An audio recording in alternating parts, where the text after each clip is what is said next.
Hello and welcome. Thank you for your template purchase. I hope this simple tutorial is helpful. Any further questions, comment below or send me a message via Etsy. If you have somehow stumbled across this tutorial by a miracle on YouTube, consider checking out my Etsy store, LeCoco Design. This tutorial today is just a brief overview of Canva and how I use it for my templates. It's for any of my customers just wanting to dive straight in and start editing. This is probably the best place to start. I do plan on doing more specific tutorials later on for particular templates. This is just, again, sort of a quick start guide, some tips and tricks, and the best way to get started with Canva. I do love Canva. I am a huge Photoshop user. I use Photoshop for all my mock-ups and that on my Etsy store, but I do all my designing in Canva and I absolutely love it. It is so easy to use, especially for the non-designers out there. I really think for photographers, it is a bit of a game changer. Instead of that really steep learning curve of Photoshop, Canva is super simple to use, super simple to learn, get designing and get those promotions out there to your clients right away. With that, let's dive straight in. When you complete your purchase, you're able to download a PDF. Within that PDF, there will be a link to your template that you've purchased. Let's have a little look here. It will look something like this. You then hit the hyperlink. It takes you to a page that looks like this and click that to use your template. This is just another example. I'm going to go back to the one that I'm going to be using for this tutorial. When you open your template, I highly recommend the first thing you do is change the name of your template.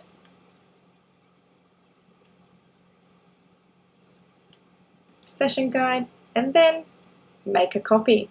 Then you can keep the original untouched template that you received and start working on another one in case you need to revert back. So as you design, Canva automatically saves your design for you. So there is no need to save your design. Up here it'll say all unsaved changes or all changes saved. So it'll let you know where you're at or if there's any problems with saving your template. So each box that highlights can be edited. This frame is made out of 4 lines, as you can see. So going around your template, anything that highlights shows you what elements are on your design that you can work with and edit. Okay, so upload your own images to Canva. Over on the left-hand side, you have the Uploads section. Upload media from your device. Oh, I already have images uploaded and using stock images also, just for my designs. You can start using your images while they're loading into Canva as well, which is really fun. So you don't have to wait for the loading bar to come up. You can just start dragging and dropping your images into your template.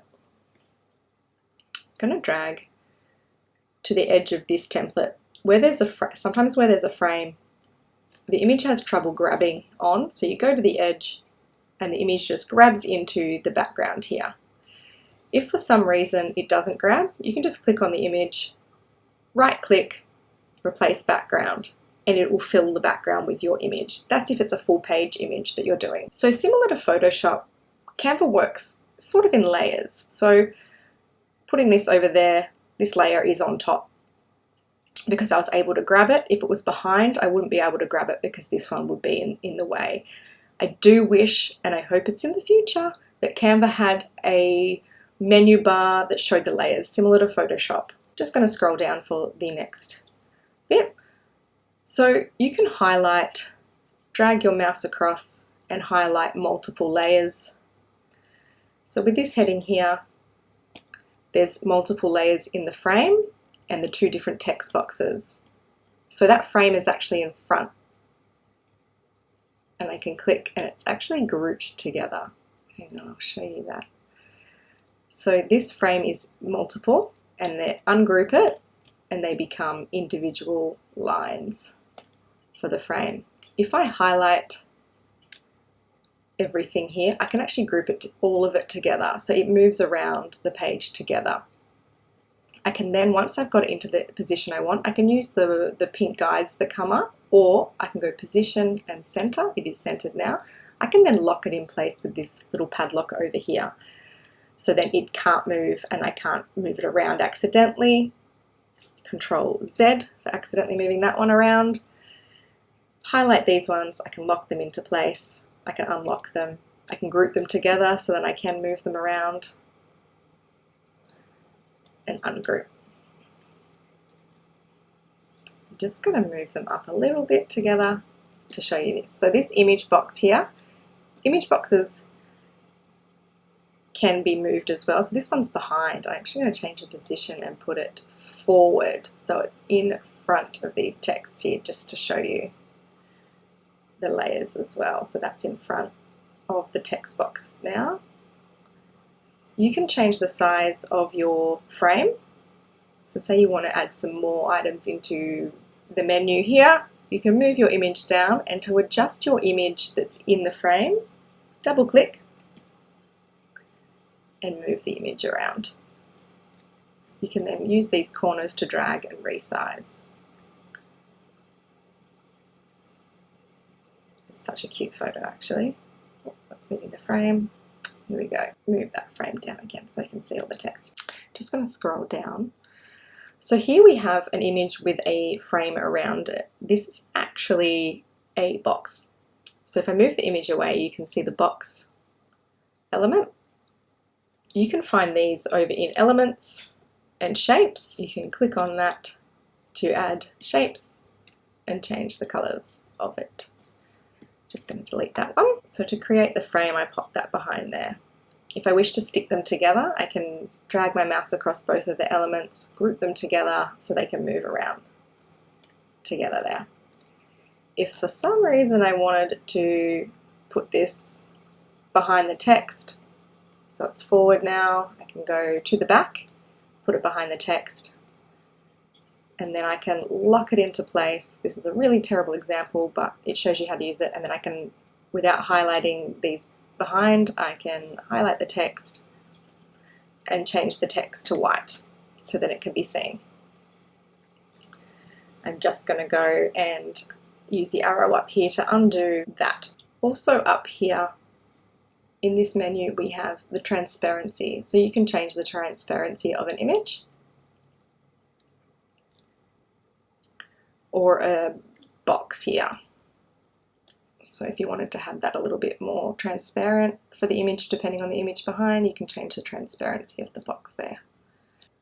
So some of my designs have overlays on them. The best way to edit an overlay, so if I go to drag an image here, it will not grab on and replace this image. So it's because it has an overlay on the top. It's a white overlay that just made that image a little bit brighter. You could make it a black overlay, add a bit of green, bit of warmth, you know, just to fit in. Or if you're going to put text on top, sometimes I like to make an overlay, which is actually a element box with a transparency drop down. So I've just covered the page in black box and then drop the transparency down. But if I wanted to, I'm going to hit T for text and add some text here. And the overlay really helps that text stand out. So if I can darken it, the text stands out there. So say I want to replace that image, I can't just drag that on top because there is an overlay in place. So I'm just going to slide the overlay away and drag that image into it, and it just grabs on and replaces.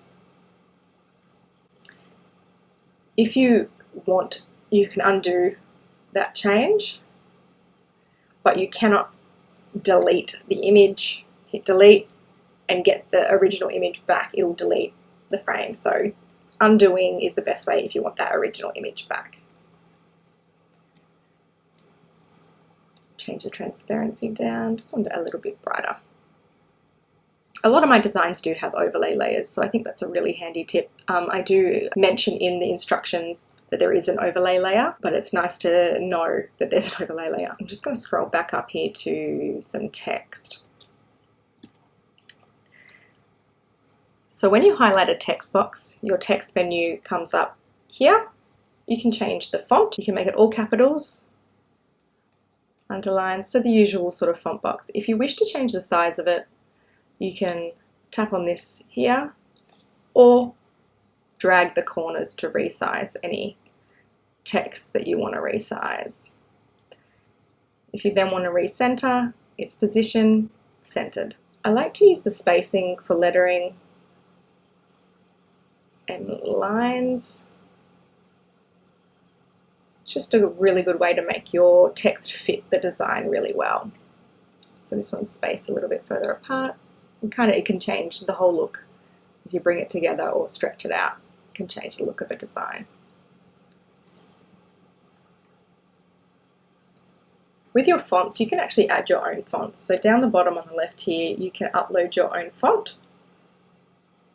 Here I've uploaded some of my most commonly used ones. Also, my logo is in here. I think this might be a Canva Pro option only to have a branding kit like this, but you can upload your own fonts, I think, with the free version too. You might not be able to keep your branded fonts in place there. If you wish to change the color of the font, the color is over here. This is a really cool feature that I like. Say I wanted to change the color of all the text at once. Instead of going through the entire document, changing the text color, down the bottom on the left here, I now have the option to change it all. And I click that.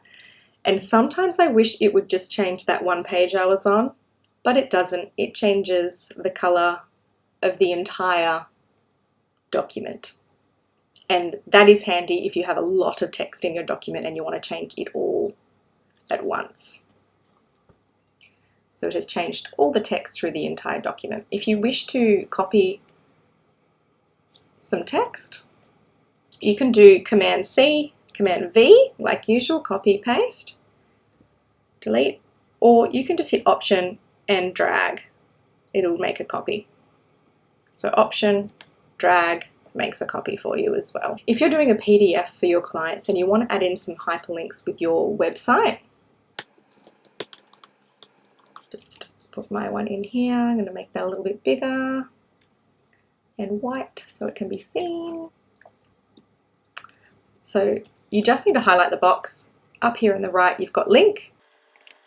This is my website for my photography business, and that becomes linked text. So when you export this, download it as a PDF, that will be linkable inside the PDF for your clients, which is great. And you can link them to your social media, your website, or a form that they need to fill out if you have a questionnaire or anything like that within your design.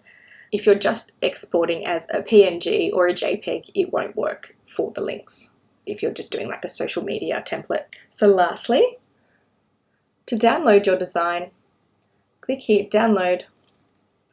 You can click PNG or JPEG or export as a PDF. So this one here would be exported as a PDF. If you have a mini session template, a social media template, you'll probably export it as a PNG just for that high quality. You can select which pages you want to export.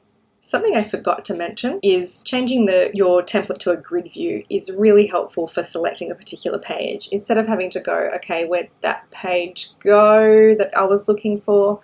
You can hit this down here and it will change it to a grid view for you. Oh, there we go, it's downloaded. Continue editing. And then you can select, you can duplicate pages if you want another page there. Delete pages, move pages around. If you've got a social media template, you might want to move your pages around so then you can export within the order that you're going to use them. If you've decided that you're using them in a particular order, you can export in that order so you can move them around on here, which is really handy. So I hope this tutorial has been helpful. Just a brief overview of using Canva with editing. There's so much more that Canva can do, but as you play around and learn, you'll get to know more and you'll be able to sort of add your own little elements in. If you have any questions or comments, or if you have any problems with the templates, please just send me a message and let me know. If you have made a template purchase, I would absolutely love for you to leave a review on my Etsy store. Having those reviews really helps my business, my little small business here. Also, I really just welcome genuine feedback. I want to work with my customers and create awesome templates that are going to help people's businesses and photography businesses. Any kind of feedback is so very welcome, whether it be a review or send me a private message. If there's any problems, that would be fantastic. I look forward to having you purchase from me again in the future. Head over to my Etsy store and hit favorite on the store for any store updates, and you will receive a notification when I upload some new templates.